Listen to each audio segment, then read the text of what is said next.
Kyle here from All Media Reviews. Here if I can get it in. I don't know if that's gonna happen, but get in the uh November 2024 Milestone Anniversaries. It's a decent list, and the next month's pretty short, so this is kind of like the last full video of the year for this anniversaries. So all right, I may as well just get started so I can have a chance to finish this. So the first one is tomorrow. Today's November 1st. Tomorrow is November 2nd. We have Local Natives with their debut album, which came out in 2009 originally. Then it got released in 2010, more widespread. But Gorilla Manor, great record. Every song I like. It's got the cover of the Talking Heads song. What is it? Warning Sign. But I mean, there's a lot of good tracks on this. Wide Eyes, Airplanes, Sun Hands, even though I like the original Cobble at Rest version of Sun Hands more.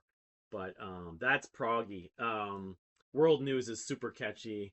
They have the vocal harmonies. They're very Crosby, Stills, and Nash and Young, or Crosby, Stills, and Nash like. But anyway, Local Natives debut album came out November 2nd, 2009. Happy 15th anniversary to that. Okay, so then next we have I grabbed an extra record here by accident. Um, we have Queen's third album, which was the second album they released in 1974, the 50th anniversary of Sheer Heart Attack. I think we celebrated Queen 2 maybe many months back, but anyway, the 50th anniversary came out on November 8th. So Local Natives 15th anniversary is tomorrow, Saturday, the 2nd of November. This is November 8th, so it would be a week from today, Friday the 8th, the 50th anniversary of Sheer Heart Attack, which has the big hit Killer Queen, but having revisited this recently, Flick of the Wrist is one of my favorites. I've always liked In Lap of the Gods. Stone Cold Crazy is really heavy, almost like early proto thrash metal in some ways. Bring back that Leroy Brown. Now I'm here, Lily of the Valley, Brighton Rock. It's a very consistently good record. It's not as top heavy, but it's beginning to end pretty good. In some ways, I like it a little more than Queen 2. But anyway, happy 50th, the big 50 for that. A week from tomorrow, it's the 8th of November to Queen's Sheer Heart Attack. So the same day, the fifth anniversary to my album of the year in 2019, I was associated when I moved into this, not that long after we moved into this house, was Vonavi's Reflection, the Ukrainian sort of new agey electronic musician that featured the singer from Stateless, what's this, Run Rivers. It's just emotionally very melancholy, very atmospheric, very cinematic. You watch the videos for a couple of songs like Sunburst and what's the other one? It's a couple of the other singers are great on it too, not just Run Rivers, but just sort of an ambient, sort of atmospheric, melancholy masterpiece in some ways. Although I don't listen very often, I got to be in the right mood. But like if, depending on what happens in the election, I might put it on. I don't know next week. I probably won't know the results of the presidential election until sometime like Thursday, maybe even Friday. This will be counting votes long after the night of the election. So Vanavi, so happy fifth anniversary a week from Saturday, a week from tomorrow, to Vanavi's Reflection from 2019, the debut album from Vanavi. So the day after that, a week from Sunday, we see I don't know, it's like the fifth album, I think it is, from the Scottish trio Biffy Clyro, Only Revolutions, which came out originally on November 9th, 2009. So it was just literally like a week after Local Natives was Gorilla Manor. But great record. Songs like The Captain, that Golden Rule Bubbles, those first three tracks are great. Mountains is really good. I mean, I don't like it quite as much as Puzzle, but it's kind of a push. And I like the one after it quite a lot too. But anyway, Only Revolutions. Happy 15th anniversary a week from Sunday, the 9th of November. So that's that. Let's see here. So then you said 2 days later, we see the 10th anniversary to Bentley's Shiny Eyed Babies, the second Bentley album. Kind of a breakthrough in some ways. By a lot of people's takes, this is their favorite, although it's kind of funny. A lot of people love the one that came after it. The name of it, or Land Animal. Land Animal is the one I really got into them from, but yeah, I mean, I've talked about it a little bit, like songs like Battle Creek and Dead Horse and Being Human, the title track.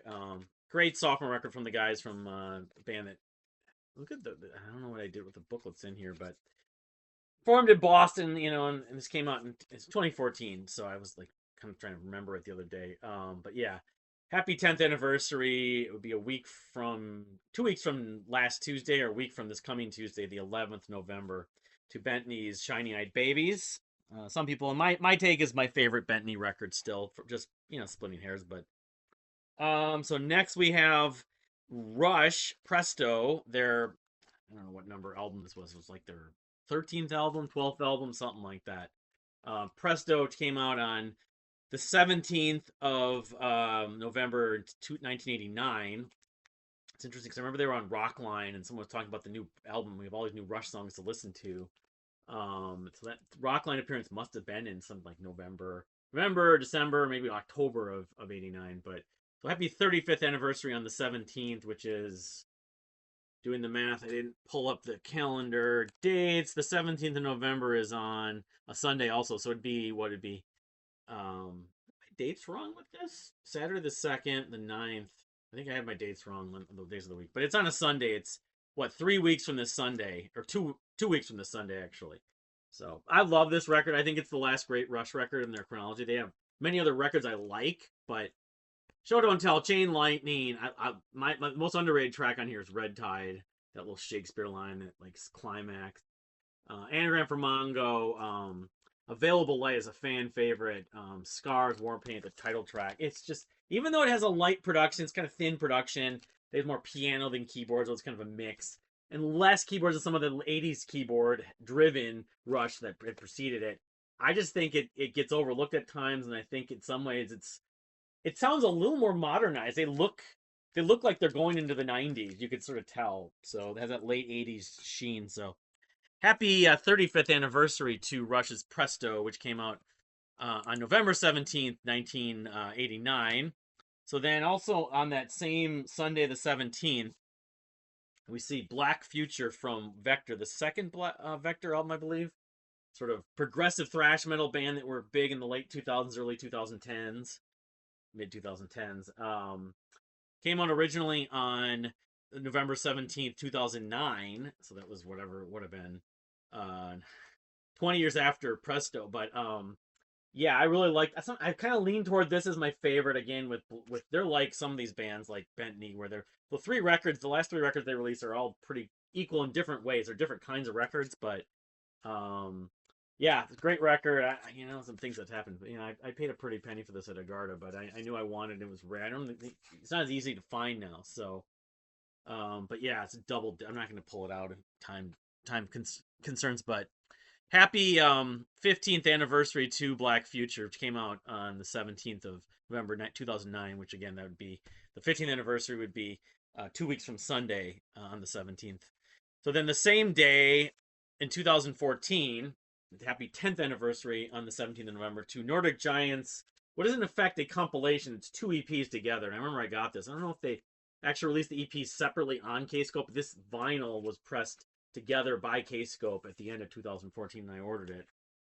Build Seas, Dismantle Suns. I know Jeff from Dr. Spin really loves this too. He was on his albums competition last year, but this is totally the way I like post rock, with samples, ethnic instruments, and very melancholy, very dreamy, very kind of cinematic and surreal. And it totally won me over. Like, this is the best band I've heard on Kscope in many years, since like I got into Anathema and for Steven Wilson stuff. But yeah, it's, I don't know, specific tracks I haven't listened in a long while. Maybe I'll give it a go on the 17th. So all three of those records, that's celebrating the 10th anniversary. So happy 10th anniversary to Build Seas, Dismantle Suns. I mean, the EPs came out probably before that, but by Nordic Giants. I believe it was a debut when the EPs were debuts, and they put their first full length out like the year or two after that. But so the day after that, on Sunday, that's Sunday the 17th, the Monday the 18th, the big opus from Genesis, The Lamb Lies Down on Broadway, will be celebrated its big 50th anniversary, which originally came out on November 18th,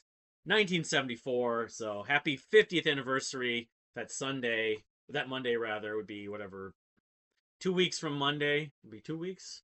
I'm getting my dates right. 3 weeks. I think it's 3 weeks. No, it's 2 weeks. It's only the 18th. So 2 weeks from next Monday.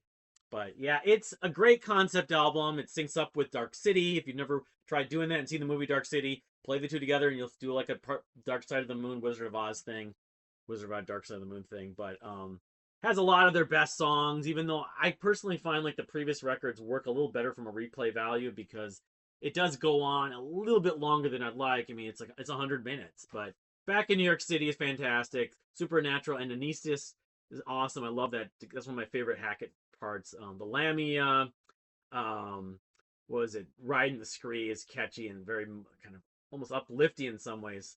In the Cage, that was like the first Genesis song I really liked with the Tony Banks keyboard solo, especially. Anyway, it's got a ton of great songs on it. I really like it. I know people don't love it, sort of the closing piece, but anyway. So happy 50th anniversary. 2 weeks from Monday to Genesis of the Lamb Lays Down Broadway.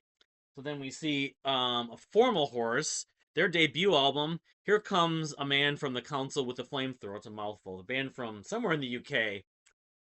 Sort of heavy art rock, experimental rock, kind of Tool influence at some points, but female singer. This came out on the 22nd of November in 2019, so just a few weeks after Vonavi's debut album.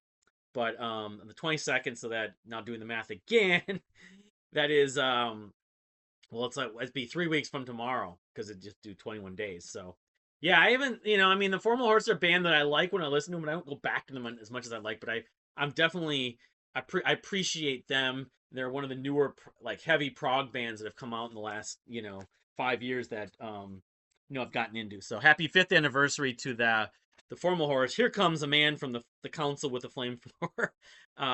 Here comes the man from their debut album on the 22nd of November, which is 3 weeks from Saturday, tomorrow. So the same day, we got the 15th anniversary of the debut album from the great Minnesota sort of new grass, new jazz fusion bluegrass band, the Galactic Cowboy Orchestra, not Galactic Cowboys, but the Galactic Cowboy Orchestra, which is John Wright's project with his wife Lisi. And a few other people. Great band. They've had vocals, but they feature violin. They feature a lot of sort of tricky arrangement, very jazzy. It's got that southern flair. It's almost like their modern day Dixie Dregs in some ways. But yeah, this album, their debut album, is called "Looking for a Little Strange." Came out originally on November 22nd, 2009, just locally here in Minnesota. But it has maybe their best known track on this is "Dark Matter," which is not Porcupine Tree's "Dark Matter," but it's very fun and kind of energetic. But yeah, they were a newly formed band. John Wright, of course, had been played with Greg Harrigas, and he had been with Lato and Wright. Of course, I love that band too. That folk rock, progressive folk rock. But anyway, happy 15th anniversary to Looking for a Little Strange from the Galactic Cowboy Orchestra, celebrating 3 weeks from tomorrow on Saturday, the 22nd of November. Trilogy came out in 2009, November 22nd. So then we got two left, and one is Yes's Relayer, which was originally released November 28th, 1974. Just a few weeks after that, they ended up playing here their final length of that tour with Griffin opening and closed with South Side of the Sky. But I wasn't alive at that point. I was not going to be born for a couple of years. But yeah, this is my favorite Yes album. I've said it many times, but it was released on the 28th of November in 1974, from what I can tell from my information. Yeah, so it would be the 28th is again, so like the 22nd is 3 weeks from tomorrow. The 28th would be what, 4 weeks from today? I think it would be 4 weeks from today. 27, whatever, it's 27 days from. I'm gonna look on the calendar again.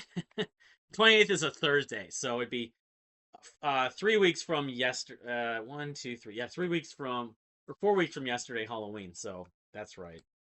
Anyway, it has the everything in the kitchen sink. The tour de force epic track, which is my favorite piece actually. The Gates of Delirium, of course, and the two other tracks, Sound Chaser and To Be Over, are both fantastic on their own right. But of course, it has Patrick Moraz, no Rick Wakeman. It's after Tales. It was kind of a reacting to Tales from Top Record for Oceans, but I love it. A lot of people do love it, although they don't necessarily think it as the best Yes album, but it's still a well liked album. But I think it's their peak, and it's very very jazz fusiony. But it just the battle section alone in the Gates of Delirium make this one of the most complex technical rock albums and progressive rock albums ever done, jazz fusion for that matter. But yeah, so happy 50th anniversary It'll be 4 weeks from next, it'll be 3 weeks from next Thursday, or 4 weeks from yesterday to Guess's Relayer. So then one more big epic opus to cover to close this album Milestone Anniversaries for November 2024. The Pink Floyd's The Wall, of course, which came out on November 30th, 1979. So happy 45th anniversary to this. I mean, I kind of look at The Wall and The Lamb Lies Down on Broadway as sort of rival big double album concepts, and I like The Lamb a lot more. But I'll admit, as much as this is a bloated concept album, and a lot of the concept doesn't do a lot for me, and I have reservations even more about Roger Waters now. There's still a lot of good music on it beyond some of the radio hits. Goodbye Blue Sky is probably my token favorite track. I love Hey You. It wasn't used in the movie, of course, but um, it's Compliment on the Guitar Solo is great. There's still a lot of great tracks in here. It's just, it's like 100 minutes long, and there's a lot of conceptual filler and sort of beating a dead horse, pounding that concept into your head. Some of it's, they talk about some anti-Semitic language, among other things. I have a promo here, but anyway. So happy 45th anniversary in a lot of ways to a lot of people. Mike Portnoy's favorite album of all time, The Wall, which came out on November 30th, 1979. Which will be, again, let's just look it up. It'll be 2 days later, so it'd be 4 weeks from tomorrow, I believe. I'm doing the math correct. 1, 2, 3, 1, 2, 3, 4, because tomorrow's the second. So anyway, that's it for the album anniversaries for November. I'll try to do one for December and a couple that I don't have dates, or I might have missed.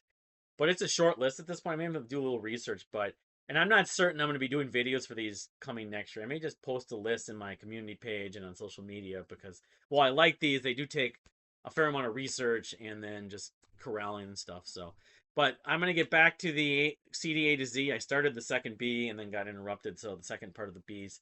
And then some of the other things hopefully I can get to. But thank you for watching, and we'll see you next time.